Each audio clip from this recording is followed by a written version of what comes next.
こんにちは、太郎あげあげです。はい、今私はとっても寝起きで声もおかしい状況ですが、木曜日更新することができなかったということで、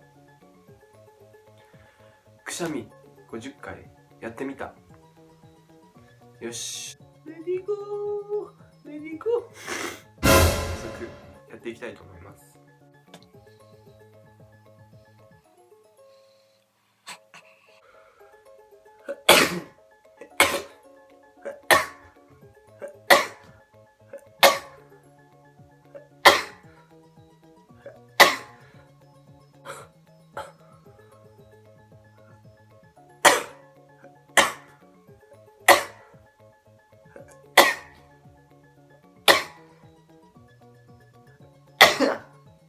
今は13回です。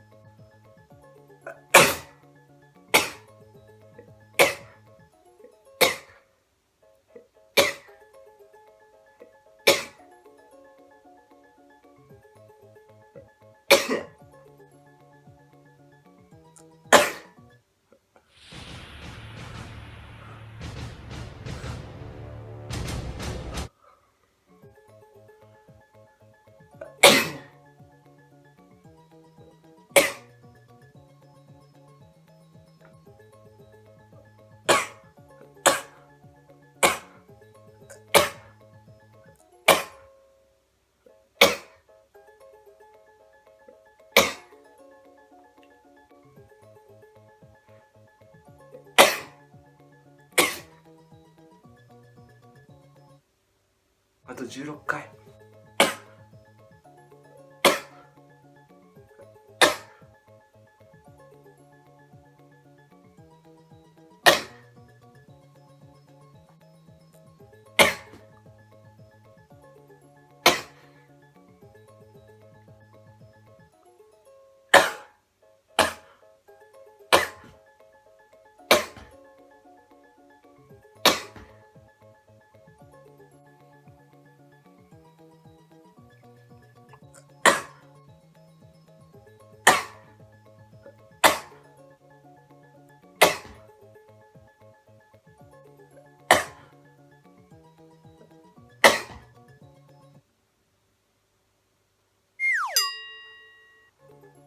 やっぱラストはね、取っとくべきなんですよ。